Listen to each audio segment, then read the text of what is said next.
Mutta aloitetaan nyt, että ehditään eteenpäin. Tosiaan, vaikka nyt postirautatiekuljetuksesta tässä kerronkin, niin aloitetaan vähän kauempaa. Suomen postin laitoshan perustettiin Pietari Brahen toimesta 1638. Ruotsissa se oli alkanut pari vuotta aikaisemmin. No tietenkin aikaisemminkin oli kuljetettu postia, mutta tuo varsinainen postilaitos tarkoittaa siis tämmöistä valtiollista järjestäytynyttä postin kuljetusta. Miksi just tuolloin? Sen takia, että silloin Ruotsi oli mukana 30-vuotisessa sodassa ja huomattiin, että sieltä, kun kuningaskin koko ajan oleskeli vaan siellä Keski-Euroopassa, että tiedon kulkua on pakko parantaa. Ja siinä sitten tuli tämmöinen kokonaisuudistus, samalla syntyi tämä postilaitos. Piti siis järjestää tiedon välitys mahdollisimman mutkattomasti, mitä nyt tuon ajan oloissa pystyi olemaan mutkatonta. No siinä sitten ikään kuin tähän paikallisempiin tarpeisiin kehitettiin tämä mun mielestä suorastaan nerokas postitalonpoikajärjestelmä, jossa tietyt talolliset sitoutu kuljettaan postin viestinä aina talosta seuraavaan postitaloon, 20 kilometrin välein jota taisi olla, ja palkkioksi ne sai sitten tästä verovapauden ja ennen kaikkea, mikä 1600-luvulla oli varsinkin silloin äärimmäisen keskeistä, jos alkoi postin talonpojaksi, niin sai vapautuksen sotaväen otosta. No, tämä oli siitä huolimatta hidasta, vaikka se sen ajan oloissa oli todella nopeata. Oli totuttu siihen tietenkin, että matkat vie väkisin aikaa. Tämä mainittu Pietari Brahe, joka pitkään Suomessa oleskeli, vaikka hänen varsinaiset tehtävänsä ja myös omistuksensa oli Ruotsin puolella, lähetteli kirjeitä sinne ja antoi neuvoja alaisille, että miten pitää toimia. Sai odotella parikin kuukautta, että sai ensin lähetettyä sinne kirjan, että se heti perille ja vastaus tulla takaisin. Mutta se oli siis se, ei muutakaan mahdollisuutta ollut, siihen oli totuttu. Tämmöinen postitalonpoikajärjestelmä oli voimassa 200 vuotta 1800-luvun puolivälille asti Suomessa. Silloin alkoi tulla tämmöisiä varsinaisia postiljooneja, jotka kuljetti postit periaatteessa vähän samalla tavalla kyllä aluksi kestikievaritalosta aina seuraavaan. Mutta ensimmäisen merkittävän tavan, jolla tuota postinkuljetusta saatiin nyt edes jonkun verran, tai itse asiassa saatiin hyvinkin nopeutettua, oli sitten rautatiet, joka muutenkin nopeutti tätä ihmisten liikkumista. Periaatteessa moneen 100 vuoteen ihmisten liikkumismahdollisuudet ei ollut nopeutuneet yhtään, ainakaan käytännössä yhtään, mutta rautateiden myötä sitten sitäkin enemmän.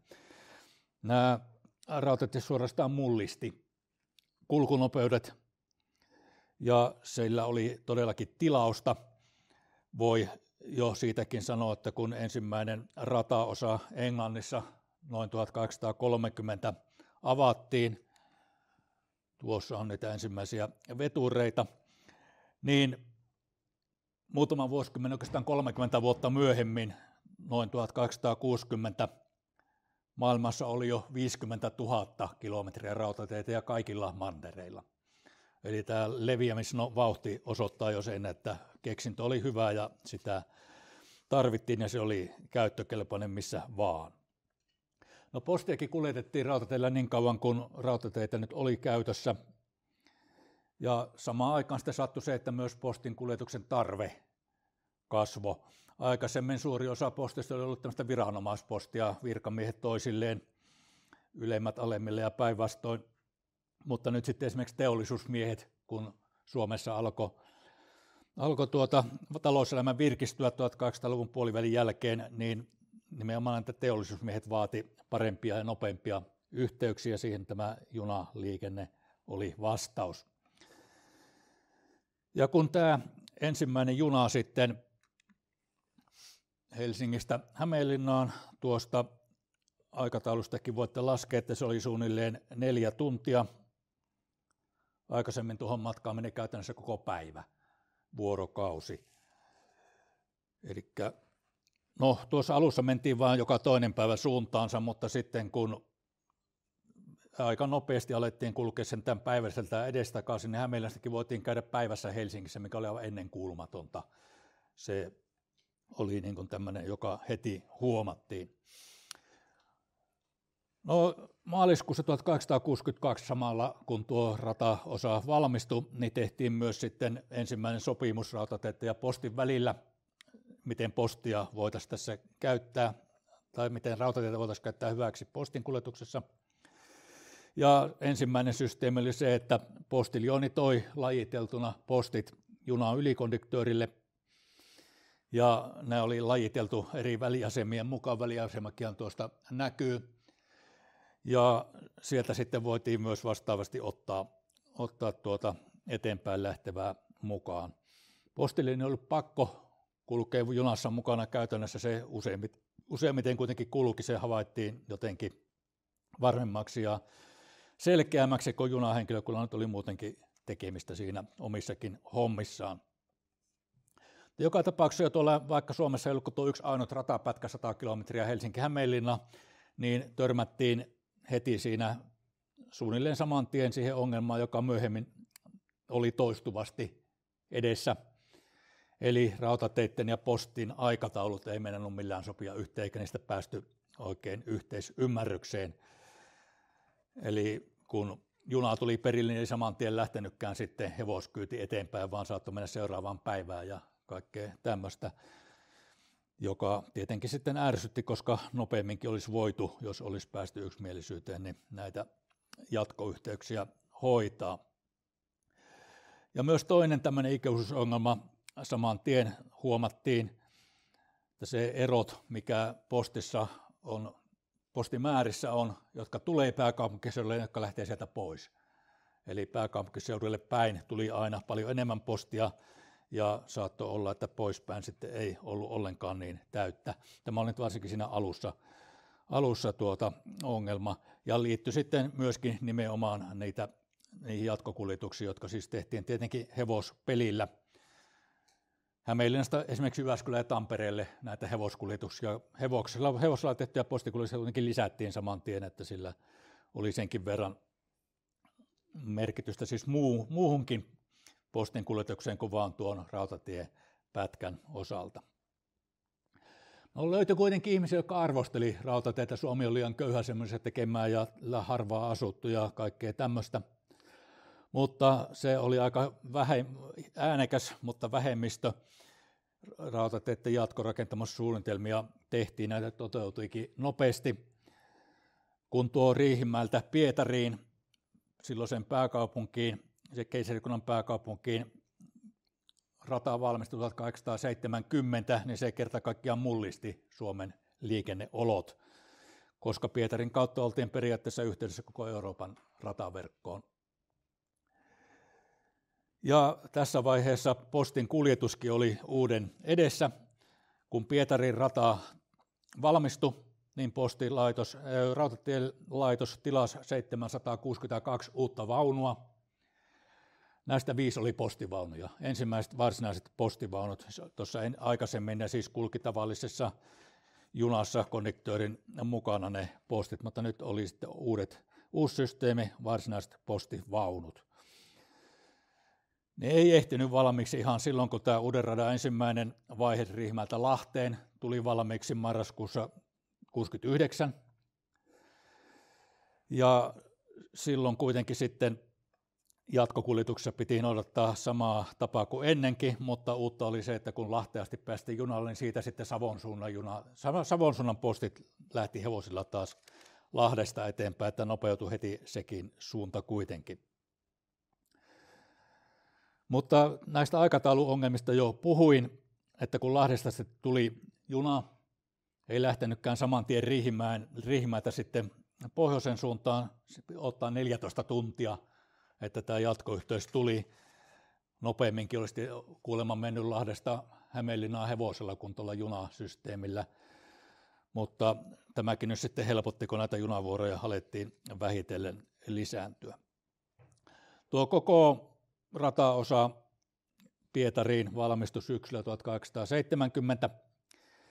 Aluksi liikennöitiin niin, että Helsingistä lähti juna aamulla, oli illalla Viipurissa. Siellä oltiin yötä. Seuraavana päivänä mentiin Pietariin ja tultiin illaksi taas takaisin Viipuriin, oltiin toinen yö ja kolmantena päivänä sitten Helsinkiin. Ja näin ne alkoi nämä postivaunutkin sitten kulkea, kun ne lopultakin saatiin marraskuussa 1870 ensimmäiset käyttöön. Siinä yhteydessä sitten kaikille asemille laitettiin 2 postilaatikkoa, toinen oli Riihimäen suuntaan meneville ja toinen Pietarin suuntaan meneville junille postit. Ja oleellista oli jo heti tuossa vaiheessa, mikä sitten myöhemminkin, ei kaikissa maissa näin ollut, mutta Suomessa oli, eli postivaunut oli nimenomaan postilaitoksen omaisuutta, vaikka ne VR:n junissa tietenkin kulkivatkin. Ja tämäkin asiantila aiheutti ajoittain jonkinlaisia hankaluuksia, mutta se oli kuitenkin voimassa niin kauan kuin postivaunun liikennettä oli, siis 1990-luvulle asti. Tässä muutama kuva tässä nyt taas välillä. Tuossa on Pietarin kaupungin Suomen asema. Se on suurkaupunki, niin kuin nykyisin monet suurkaupungit, että on eri asemia siitä, että mistä päin radat tulee. Tuo Suomen silloiselta itärajalta Kannakselta Pietariin menevä rataosuus oli periaatteessa Suomen valtio-omaisuutta, vaikka se Venäjän puolella kulkikin.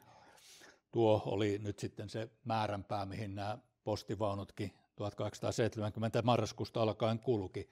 Ja tuossa nyt löytyi sitten yksi kuva tuosta postilaatikostakin, mistä sanon, että ne kuljetettiin sitten, tai tuohon asemilla laitettiin laatikkoihin ja sitten ne siitä otettiin mukaan, lajiteltiin niille asemille, missä sitten matkalla pois jätettiin.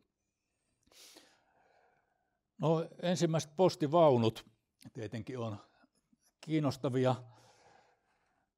Ne oli alusta asti keltaisia, poikkesivat kaikista muista rautatien vaunuista jo ihan ulkonäönkin perusteella. Että pieniä nämä ensimmäiset oli 2-akselisia, niin kuin näkyy, akselin väli 5 metriä ja korin sisäpituus 7,5 metriä.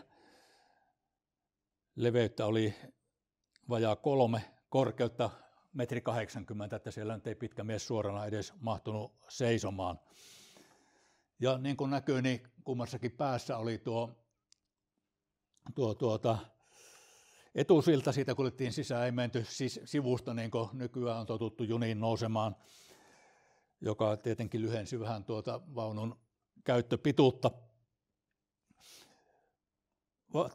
Vaikka se oli noin pikkuinen vaunu, siihen kuitenkin mahtui erillinen toimisto-osasto, sitten laukkuhuone ja hyttiosasto, missä sitten voitiin oleskella silloin, kun ei tarvinnut touhuta.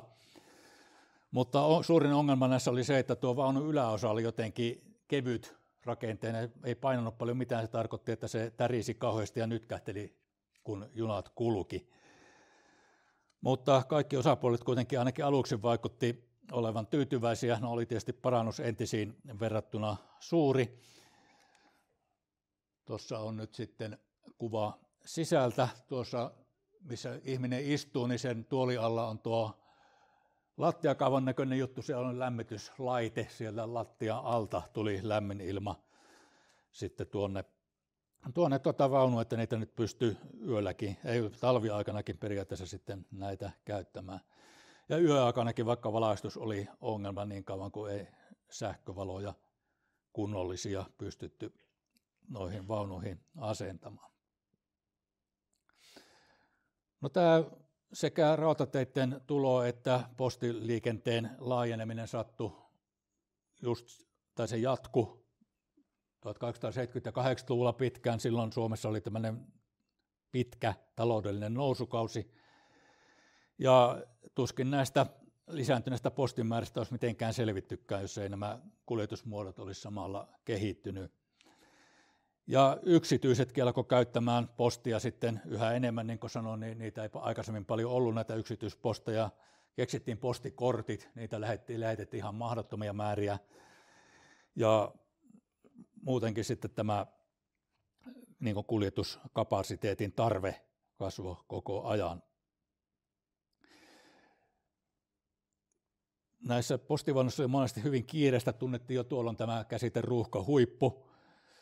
Saattoi tulla ennen pääteasemaa just edellisiltä asemilta iso määrä postia, ne piti saada valmiiksi sitten ennen kuin oltiin perillä. Ja sitten ei auttanut ainakaan tätäkään asiaa se, että saattoi olla hyvin pitkiä työvuoroja.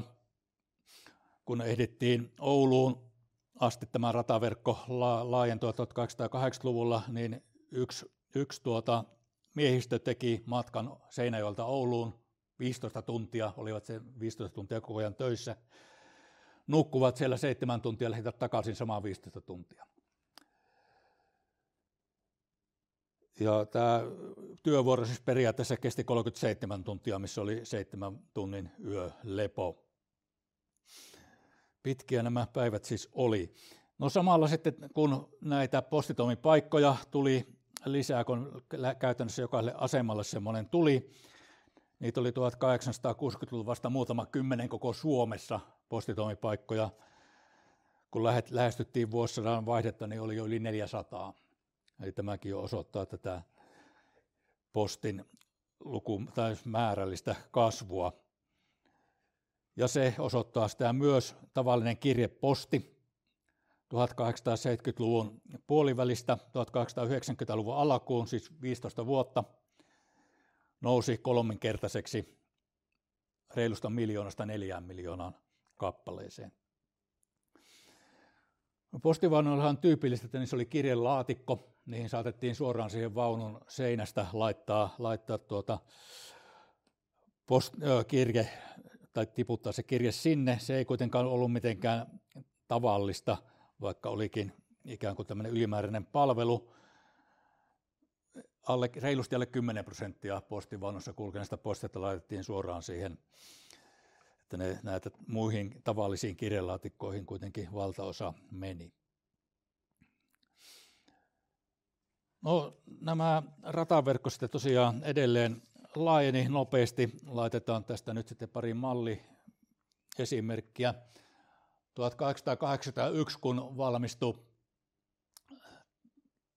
näitä, tai 1880-luvulle tultaessa valmistui näitä uusia ratoja, päästiin Tampereelle, Turkuun, Hankoon, mutta äärettömän pieni osa, niin kuin tuosta kartasta nyt harvinaisen hyvin näkyy, niin valtakunnan alueesta oli vielä tuolloinkaan rataverkon piirissä, vaikka tietysti tiheämmin asutut alueet tuolloinkin jo tuolla olivat, vaikka sillä lailla väki ei nyt ollut vielä keskittynytkään eteläiseen Suomeen niin kuin nyt, mutta joka tapauksessa varmaan 90% alueesta, valtakunnan alueesta oli ulkopuolella tästä.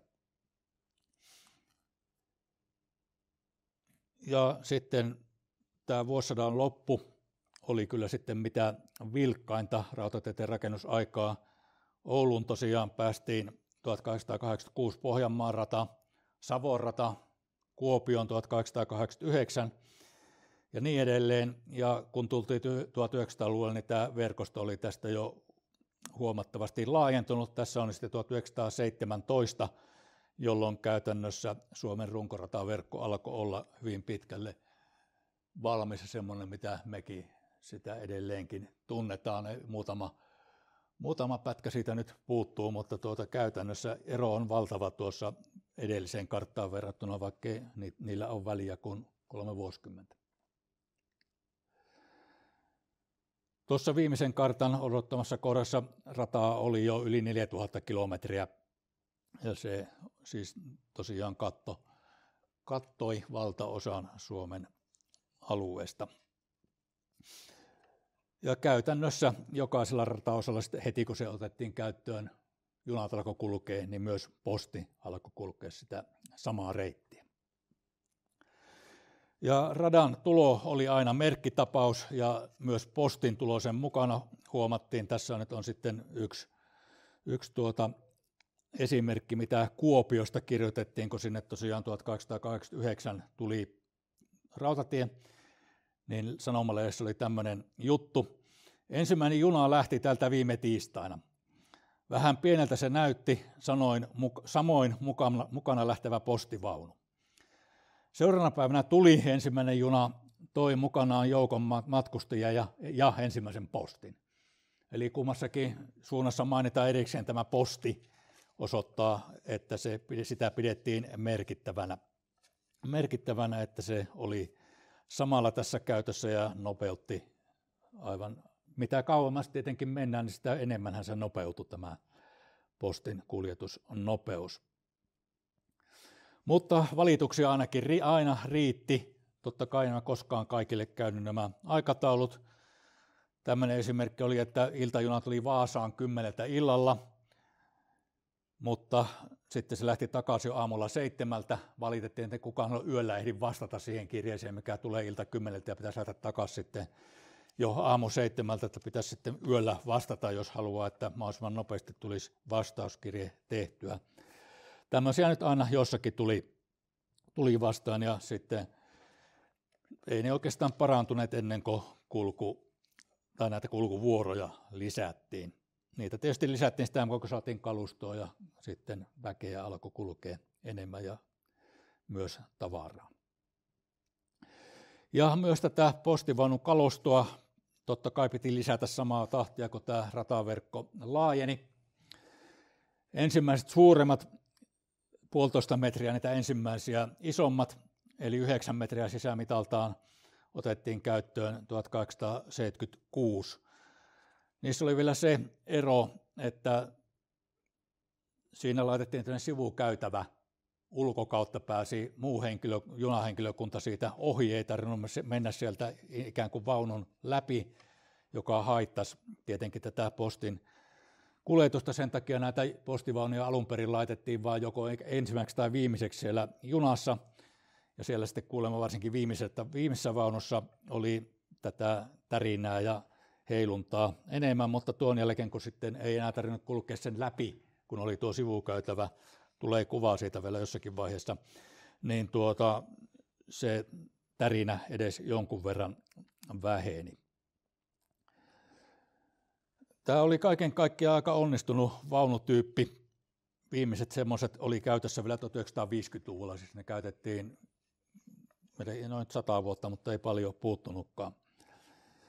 Mutta ei näitä postivaunuja silti mitenkään ylettömästi ollut. Esimerkiksi kun Oulun rata valmistui, niin tarvittiin 11 vaunua joka päivä päivittäiseen liikenteeseen. Vaunuja oli yhteensä vain 13, ettei käytännössä ollut reserviä eikä joustonvaraa. Ja nämä 2 varalla ollutakin oli näitä kaikkein pienintä kokoa. Heti jos joku hajosi, että pahemmin, että piti korjata enemmänkin, niin piti sitten ratkoa asiaa niin, että rautatiehallitukselta vuokrattiin 3 tavallista matkustajavaunua, jotka sitten väliaikaisesti sisustettiin tämmöiseksi postivaunukäyttöön sopiviksi. No joo, tässä sitten tietenkin organisaatioitakin piti alkaa kehittelemään. Tässä on postihallituksen pääjohtaja tai tuon aikaiselta titteliltään pääpostidirektööri Hjalmar Lagerborg, joka oli tutustunut postioloihin ympäri Eurooppaa ja oli todennut siinä sitten ihan ensi töikseen, että Suomessa ainakin, jos ei muut, niin postivaunun järjestelmä oli jäänyt ajastaan jälkeen. Suomessa nämä postivaunut oli vain tämmöisiä liikkuvia kirjeiden ja sanomalehtien keräily- ja lajitteluhuoneita. Kuljetettiin postisäkkejä paikasta toiseen. Tämmöinen ulkomaanposti tai arvoposti tai muu, se touhu ei oikein tahtonut sujua. Mutta tämän myötä sitten tämän Lagerborgin uudistusten myötä tämäkin saatiin lähemmäksi tämmöistä kansainvälistä tasoa tämä touhu. Ja toinen uudistus tuossa vaiheessa oli se, että oli paitsi näitä tavallisia postivaunuja, niin myös otettiin käyttöön tämmöinen vähän yksinkertaisempi systeemi, eli postiljoonivaunu. Niitä käytettiin etenkin tämmöisillä hiljaisemmilla rataosilla, joita alkoi olla, kun rataosia oli enemmän. Henkilökunnaksi riitti 1 postiljooni. Kun tuossa kuvassa, missä sitä henkilökuntaa näkyy, niin oli useampikin siellä istu, 3 niitä taisi olla niissä ensimmäisissä vaunuissa.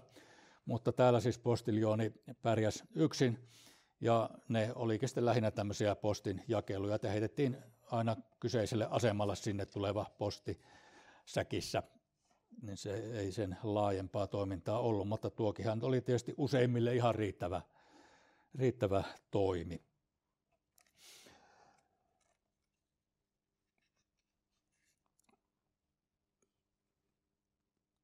No, näitä uusia postivaunuja tosiaan sitten suunniteltiin ja otettiin käyttöön. Tässä on 1890-luvun postivaunu, joka olisi huomattavasti jo pitempi, 12,5 metriä, ja sitten vielä avaruuden tuntua lisäsi tuolla katolla oleva tuo lanterniini. kattovalokoroke. Ja samalla sitten, joka nyt varmaan oli vielä tärkeämpi asia, jousitukseen kiinnitettiin erityistä huomiota, että tärinä lopultakin pikkusen alkoi ilmeisesti vähetä. Ja toinen sitten, tämä on vuosisadan vaihteesta 1900-luvun ihan alusta. Tämä on tämmöinen parvekevaunu, vähän samanlainen kuin se, mistä aikaisemmin puhuin, että nämä, jotka ei postivaunussa työskennelleet, niin kulkiessaan junan läpi, niin pääsi ulkokautta sitten kiertämään ohi tuosta, ikään kuin ohittamaan vaunun ulkokautta tuon parvekkeen kautta. No se tietenkin johti siihen, että tämä itse postivaunun tila oli kapeampi, se ei ollut kuin pari metriä, mutta ilmeisesti se nyt kuitenkin sitten oli mukavampi niin, että siellä ei laukannut ulkopuolista väkeä, vaan ne kiersi sitten aina konduktöörit sun muut tuosta ulkokautta postivaunun ohi. No vaikka vaunuja tuli lisää ja isompia, niin postin määrä kasvoi koko ajan yhä nopeammin, ennen kaikkea kun oli tämä Amerikan siirtolaisuus. Amerikasta Suomeen lähetetty posti, jota oli kans ihan mahdottomasti, tuli Pietarin kautta kaikki, ja se piti sitten lajitella siinä Pietarista lähtevällä junalla. Ei ehditty koskaan valmiiksi sen lajittelun kanssa. Loppusäkit, joita ei ollut lajitettu, laitettiin suoraan Riihimäellä Pohjanmaalle menevään junaan, ja sinne se onnistui melkein 100% sen takia, että suurin osa tästä postista nimenomaan meni Pohjanmaalle, josta tämä siirtolaisuus kaikkein suurinta oli. Mutta se oli siis se merkki siitä, että tämä järjestelmä ei oikein enää tuossa vaiheessakaan tahtonut riittää, tai sen teho ei tahtonut riittää. Siinä on vähän hämärä kuva, mutta antaa nyt kuvan siitä, mitä tarkoitus on siinä esittääkin, eli ahdasta saattoi olla. Säkkäjä oli, miten tuossa on sitten vielä työskennellään, kun jo pelkät nämä säkit vie valtaosan vaunun tilasta. No 1907 saatiin sitten vielä isompi postivaunu. Tässä niin kuin näette ei enää ole noita siltoja noissa päidyssä, vaan mentiin jo sisälle tuosta vaunun sivulta, mikä tietenkin antoi metrin tilaa ainakin molempiin päihin lisää. Nämä olikin jo sitten melkein 20-metrisiä nämä 1907 on otettu nämä tämän tyypin vaunut käyttöön. Mahtoi jopa jo kaksi lajitteluhuonetta sen lisäksi, että näillä postisäkeille oli selvästi aikaisempaa isompi tila. Tässä on sitten vähän vähemmän ahdas tilanne tuosta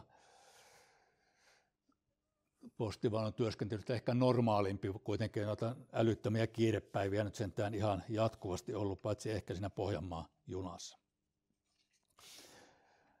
Valaistus oli ongelma, kun tietenkin öisinkin piti kulkea ja talvella nyt on pimeitä, vaikka ei olisi yökään. Valaistuksena oli aluksi vain kynttilä, mutta ei sitä nyt isoa apua ole. Voitte kuvitella pelkän kynttilän valossa lajitella postia, jossa nyt kuitenkin pitää olla jonkinlainen tarkkuus siinä, mitä tehdään. Ja tietenkin palovaarakin oli näissä suuri. Kerrottiin, että yksi postimies vahingossa, mikä ihmeessä nyt on, kaato kynttilän, menetti kuukauden palkkansa, vaikka ei siinä palannut 2 sanomalehteä ja 1 postipaketin suojapaperi. Aika ankarat oli säännökset. No seuraava vaihe sitten oli öljylamput, jotka kiinnitettiin kattoon. Niiden hoitaminen oli sitten kyllä taas hankalaa. Ei ollut ainutkertaista, että sitten liekki leimahti ja se nokesi koko vaunu oli ihan mustaa. Kaasulamput oli sitä seuraava vaihe, joka olikin sitten pitkään, kymmeniä vuosia, nimittäin 1800-luvun viimeisinä vuosina kokeiltiin sähkölampuja, joita oli Saksassa kehitetty, mutta ne osoittautui vielä niin vaatimattomiksi, että niiden käytöstä luovuttiin. Periaatteessa sähkövalot tuli yleisesti vasta 1950-luvulla näihin vaunuihin. Kaasulampuissa oli vielä sekin hankaluus, että ne nosti lämpötilaa siellä vaunuissa, muutenkin tuli kuuma, kun siellä huhkittiin ja sitten kuivatti sisäilmaa, joka nyt varmaan kun papereiden kanssa touhutaan, niin on tarpeeksi kuivaa ollut ilman sitäkin. No, lämmitys oli sitten noissa lattia-alla sijoitetussa kaminoissa, josta näkyy tuo yksi kuva. Siinä sitten siirryttiin niin kuin junalämmityksessä yleensäkin tämmöiseen veturista lähtevään lämpöjohtoon, joka sitten meni kaikkien vaunujen läpi. Postivaunut oli monesti viimeisenä, ei tahtonut riittää se teho enää ne junan loppupäähän. Ja jos vaikka sitten lämmitys toimikin, niin ei voitu mitään ne lämpötilan vaihteluille, kun piti avata ovia, kun otettiin postia ja heitettiin toista pois. Jos oli vaikka 20 astetta pakkasta, ensin oli hikoiltu lämpimässä ja niitä huuhkittuneiden postien kanssa, sitten avattiin ovet ja tulee 10 asteiden pakkanen, niin se nyt arvaa, että se on aika riskaapelia tuo touhu. Hatarista ovista pöllyä ja hiekkapölyä on kuin myllyssä. Talvilla lumisinkoa sisälle tukkaan päästä pystyssä. Tämmöinen lausunto saatiin joltakin. Ja ilmeisesti vain puoliksi on semmoinen vitsi, että oli joku pitkään palvelu postivaunulle, joka siis oli semmoisessa asemassa, se kirjoitti siellä postivaunussa näitä määräyksiä ja piti kirjaa. Niin, että oli tarpeeksi pitkään ollut töissä, niin ei kotonakaan saanut kirjoitettua selvää käsialaa muuta kuin sillä, että joku perheenjäsen heilutteli sitä pöytää samaa tahtia kuin mitä junat heiluu. Ja silloin tuli semmoista, mistä saa jotain selvää. No, vaikka ei ihan vähän paranneltu juttu, mutta osoittaa kuitenkin, että tiettyä hankaluutta näissä oli, vaikka kuinka paranneltiin näitä jousituksia ja muita systeemejä. Ruoka oli hankala systeemi. Kylmää ruokaa piti käytännössä syödä, koska aseman ravintoloita ei ollut ainakaan kunnollisia muuta kuin isoilla risteysasemilla, mikä oli taas siinä, että isoilla risteysasemilla oli kaikkein eniten töitä. Kun siellä tuli eniten postia, piti jättää eniten postia, ei joutanut silti syömään. Eli tämä oli tämmöinen jatkuva hankaluus siinä, ennen kuin sitten kehittyi tämä tekniikka niin, että pystyttiin lämmittämään vaunussakin näitä annoksia.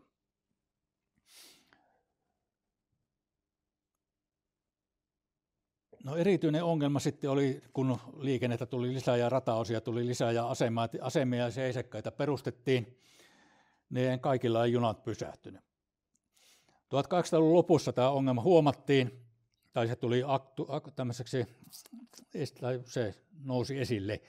Ja siinä sitten ajateltiin, että ainakin sanomalehtilippuja voisi heittää vauhdista sinne asemalaiturille, mutta sitä nyt ei ainakaan alussa hyväksytty, mutta ennen pitkä oli pakko.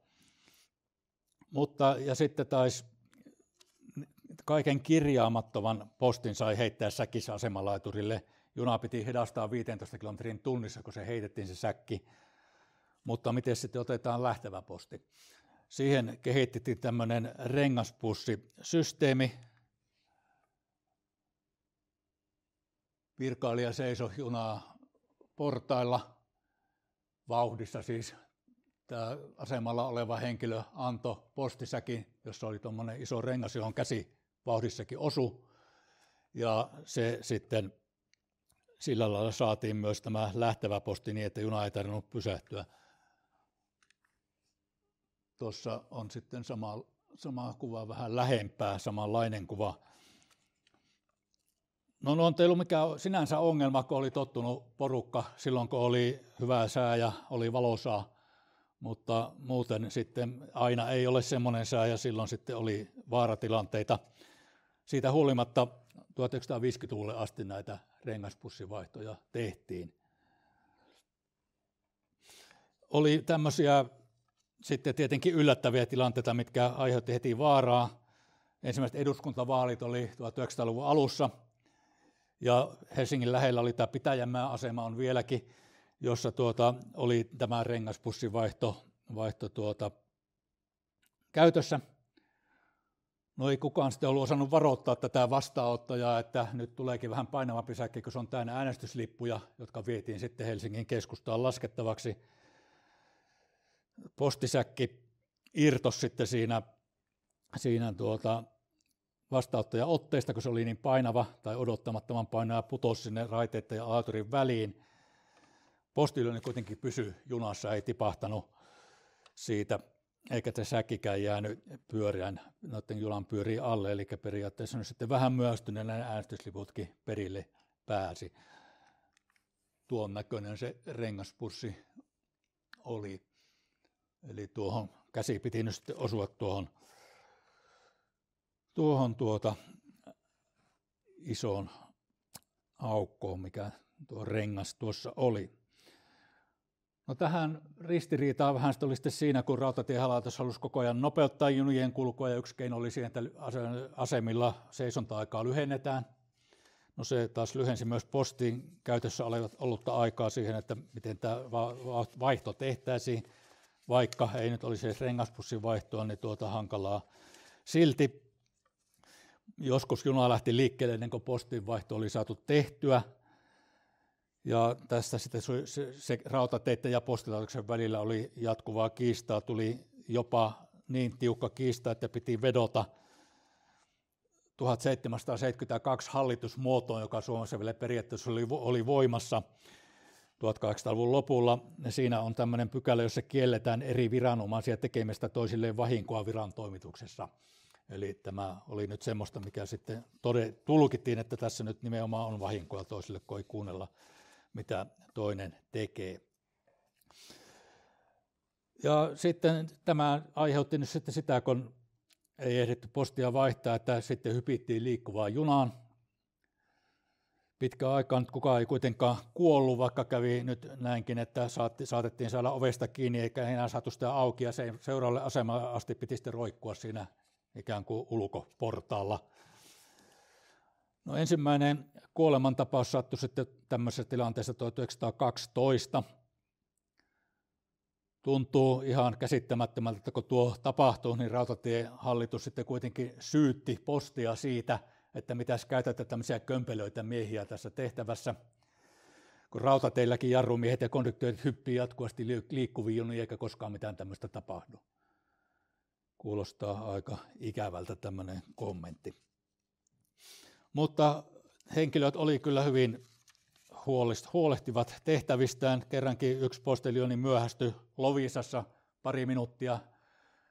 Oli ilmoittanut, että eikös junan sen verran voisi odottaa, että hän ehtisi hakea sen pussin tuolta asemahuoneesta. Ei onnistunut, juna lähti, niin mies sitten kuljetti tämän säkin Lahteen, eli 80 kilometrin Resinalla.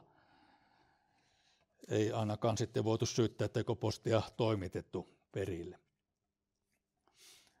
Tässä sitten poikkeusaika, jos tässä hypitään aika nopeasti eteenpäin tässä ajassa, tullaan toisen maailmansodan aikaan.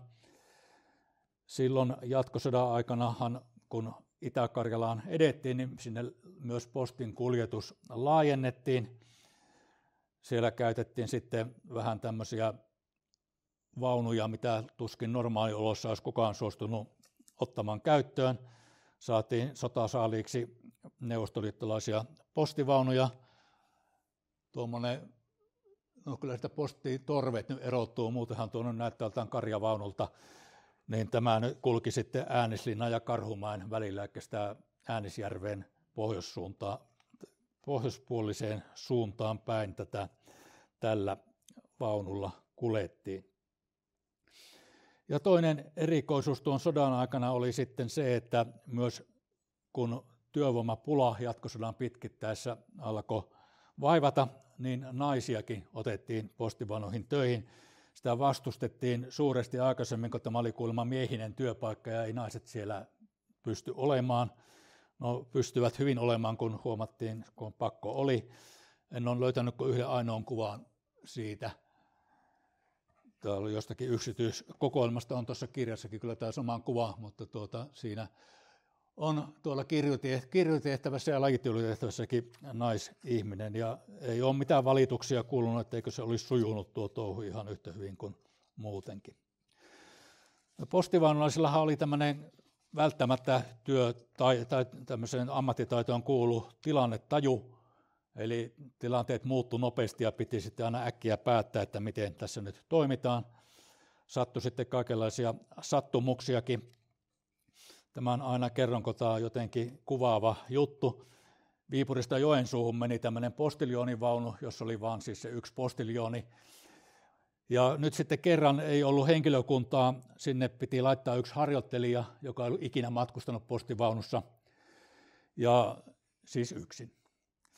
No nopeasti sitten tämä toisella linjalla ollut yksi vakinainen henkilö sitten yritti auttaa, teki tätä lajittelua, tehtiin niin nopeasti, että siinä jo Viipurin esikaupungeissa se toinen mies saattoi lähteä pois ja mennä omalle vuorolle, ja tämä yksi ihminen, uusi harjoittelija, jäi yksin sinne postiljoonivaunuun, ja tämä kokenut neuvoi sitä, että tässä on lokerikko seinällä, ja siinä jokaiselle pysähdyspaikalle järjestyksessä oma lokeronsa. Aina kun juna pysähtyy, heität vaan sen säkin sinne, niin kaikki menee hyvin. No siinä kiireessä jäi sanomatta, että oli sitten kuitenkin yksi tämmöinen seisake, eli Sortavalan lähellä oli tämmöinen Kummunjoki. Sinne tuli niin vähän ja niin harvoin posti, että sillä ei ollutkaan omaa lokerikkoa. No, mutta kun mies oli sanonut ohjeet, että jokaiseen paikkaan pitää jättää säkki, niin häti tietenkin sinnekin yhden säkin. No sen jälkeen sitten oltiin koko ajan yksi pykälä edellä siitä oikeasta järjestyksestä. Vähän sitten mies ihmetteli siinä loppupäässä, kun Joensuuta edeltävä pysäkki oli Mulo. Sinne tuli ihan mahdoton määrä postia, joka oli siis kuulunut Joensuuhun, ja Joensuuhun ei riittänyt mitään. Mutta se ei sitten auttanut enää siinä vaiheessa, mikään seuraava junasta joutuisi kuljettamaan aseman kerrallaan nämä kaikki muut, jotka oli mennyt väärälle asemalla, mutta näinkin siis selvittiin. Tämä postivaunupiirin henkihän on se, mitä silloin kun mä tein tuon kirjan 90-luvun puolivälin jälkeen, niin silloinhan postivaunuliikin oli ihan vasta loppunut, ja nämä miehet muisteli mielellään sitä, kuinka tätä hyvää henki sillä porukalla oli, joka siinä vaunussa kulki, samassa vaunussa ja muidenkin vaunulaisten kanssa. Ja siinä sitten joskus oli aikaa palata korttia ja kaikkea muutakin tämmöistä, se tietenkin vaan lisäsi tätä yhteishenkeä.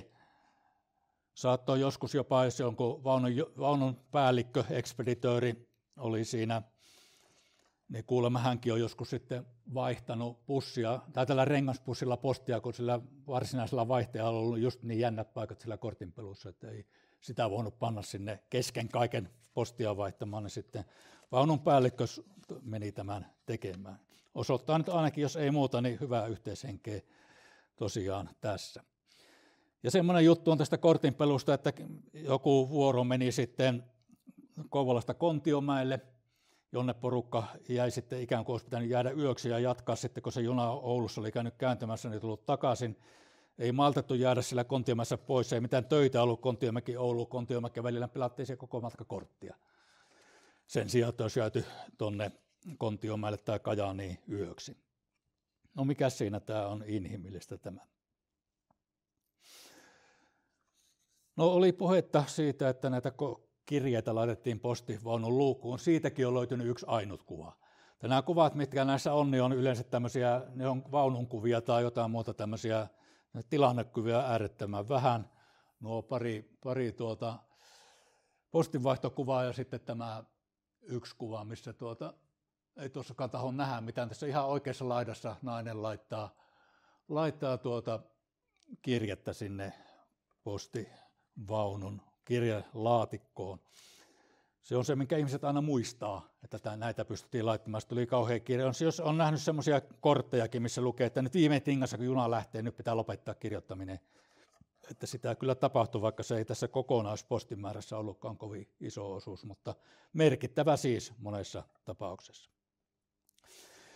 No 1940-luvun alussa, lopussa 50-luvun alussa oli tämä rautatieliikenteen huippukausi, kun ei ollut maantiekuljetuksiin paljon mahdollisuuksia, kun ei ollut renkaita. Kumista oli puute pitkään. Ja sitten tämä varteenotettava kilpailija ei suinkaan ollut, mutta pikkuhiljaa alettiin kuitenkin tarvita. Tietenkin alusta asti oli ollut tuolla Pohjois-Suomessa, mihin ei junaraiteita mennyt, niin tarvetta muuhunkin kuljetusmuotoon.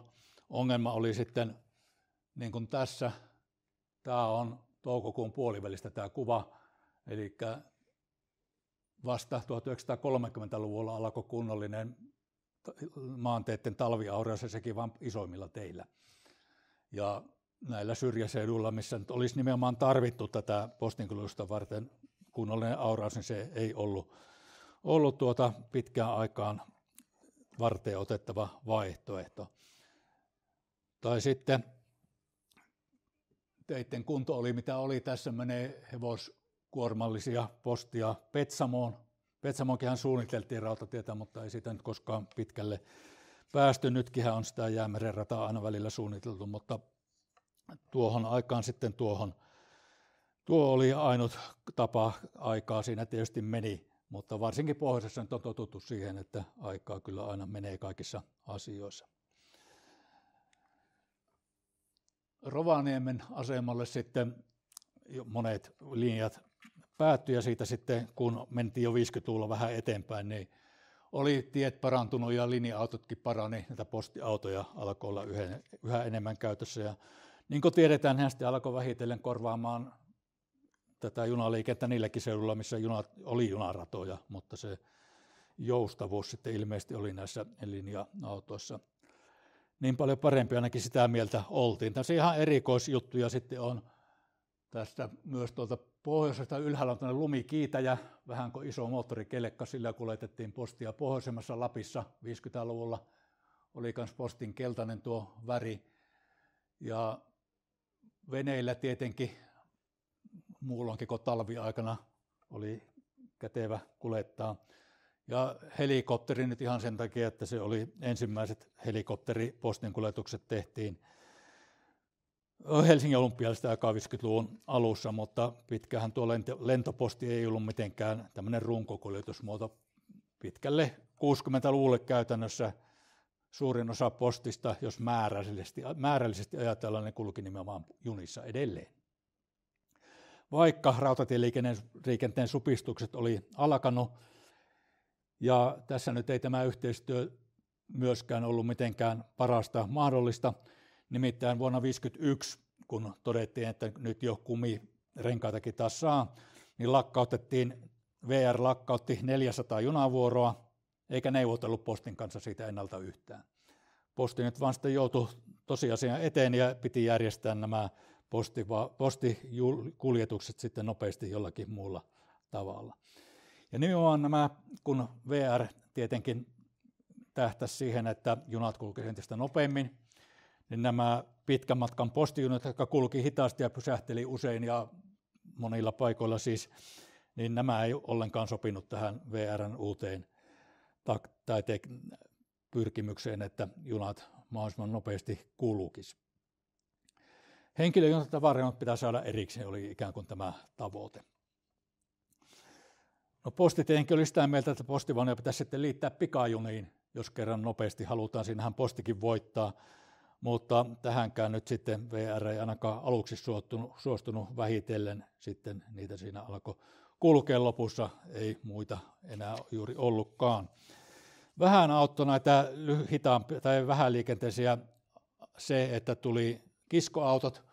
Kiskoautoihin liitettiin tämmöinen, niin kuin tässä perässä näkyy Helsingin asemalla tuo kiskoauton liitevaunu, joka oli nimenomaan postikuljetusta varten.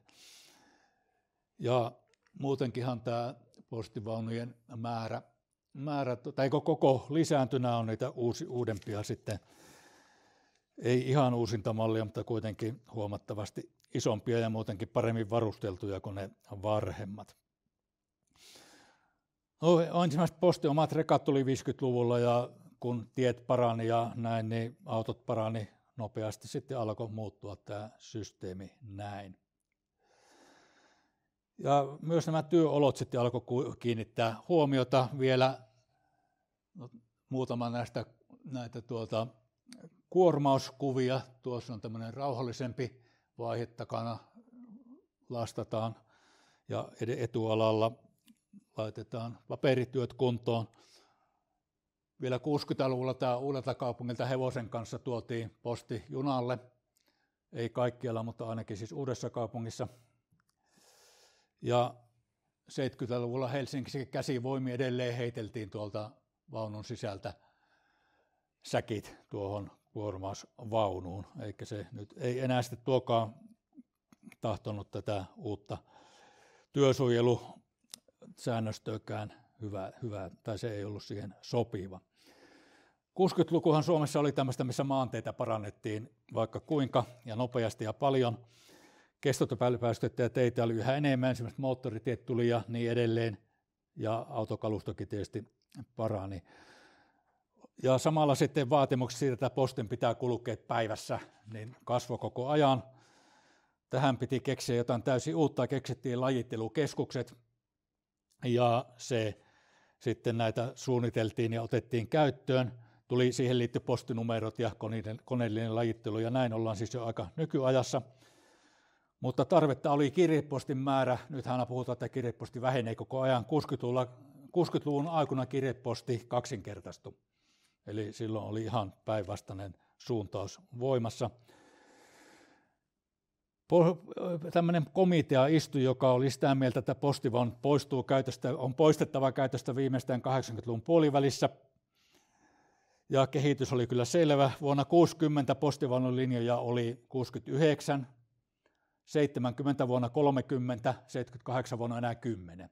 Eli selvä suuntaus on. Ja postiväynyn henkilöstö samalla tietysti väheni. Se sotien jälkeen postin väestä 5% oli postivaunun väkeä, tuossa vaiheessa enää 1%, kun oltiin 70-luvulla. Ja ennen kaikkea Pasilan postikeskus oli se, jonka olisi pitänyt ratkaista tämä kuljetusongelma. Mutta ehkä joku muistaakin sen, kun käyttöönottohan kangerteli pahasti silloin 70-luvun lopulla. Alle puolet ykkösluokan lähetyksistä ehti perille päivässä, vaikka Posti näyttävästi oli mainostanut, että 100% kyllä ainakin melkein sen tekee. Ja vaikka nämä vaikeudet sitten kohtuullisessa ajassa saatiinkin korjattua, niin yleisö oli jo muodostanut mielipiteensä. Postivaunut sai lisäaikaa, ja niin viimeiset, jotka oli käytössä, oli näitä, tässä oli vielä yksi näitä kuormauskuvia, no se liittyy tuohon edelliseen juttuun. Mutta nämä on ne viimeiset. Postivaunut 60-luvulla lopetettiin käyttöön nämä harmaat samannäköiset, siis tuossa vaiheessa luovuttiin sitä keltaisesta, ainut oli postitorvi, joka erotti ne ulkoisesti muista. Tuo on 97 vuotta tämä kuva, kun oli pari vuotta sitten poistettu käytössä. Silloin Pasilassa oli vielä tuommoinen jono, niitä en tiedä onko näitä mitenkään tallella vai onko ne kaikki romutettu. Näitä keltaisiahan on siellä täällä muutama museoissa ja näin nähtävissä. Tuohon nyt en osaa sanoa, että onko näitä siniharmaita paljon tai onko niitä ollenkaan tallella. Ne kuitenkaan ei nyt ole sillä lailla erikoisen näköisiä toisin kuin nuo vanhat postivaunut oli. No viimeinen postivaunulinja sitten oli näitä pitkämatkavuoroja. Viimeinen linja, joka ajo, oli uuden vuoden aattona 1995 Helsingistä Rovaniemelle. Ja siinä sitten tämä postivaunupiirin porukka, joka hengestä tuossa jo puhuin, niin se joutui siirtymään muihin tehtäviin. Ja tuossa sitten onpas epäselvä kuva, tuossa laatikossa pitäisi lukea, että suljettu. Se merkitsee ikään kuin symbolia sille, että postivaunu viimeinen matka tuolloin joulukuun lopussa 1995 tehtiin. Hyvä, kiitoksia. Nopea katsaus tähän tuli. Toivottavasti pysyitte kärryillä ja kysymyksiä saan nyt muutaman tässä esittää, jos semmoisia syntyy.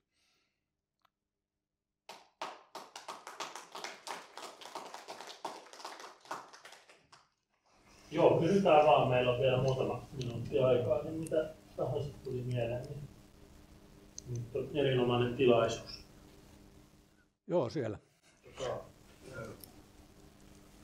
Oletko tietoinen, että onko missä määrin noin kapearaiteiset ja muut yksityisradat on osallistuneet postin kuljetukseen? En osaa oikein sanoa, että kuinka paljon, mutta osallistuvat kuitenkin, että kyllä siis kaikilla niilläkin rataosilla kulki postia. Riippuu vähän sitä sen niin kuin rataosan pituudesta ja laajuudesta, että oliko niillä omia vaunuja, semmoisiakin oli. Ne, joilla siis oli ihan postivaunuja, mutta ainakin niitä sitten kuljetettiin näiden niin kuin muiden vaunujen mukana. Että se kyllä sinänsä oli ihan tämmöinen elimellinen osa tätä postikuljetusverkkoa, myös yksityisradat. Nimittäin taustaksi sen verran, että olen Jokioisten museorautatiellä vapaaehtoisena ja meillä on edelleenkin mahdollisuus jättää pari vaunun kyljessä olevaan postilaatikkoon lähetys. Oh niin, loistavaa. Mä olen käynyt siellä ja olen ollut siellä postivaunussa, mutta enpä tuota nyt ole. No niin, olipas hyvä tieto. Minkähän yhtiön vaunu se alun perin on? Muistelen, että Loviisa Vesijärven. Okei, joo. Se oli yksi näitä pisimpiä yksityisratoja, just se Lahti Loviisa. Ai, onko muuta? No, mutta hyvä. Kiitoksia mielenkiinnosta ja toivottavasti jotain jäi mieleen.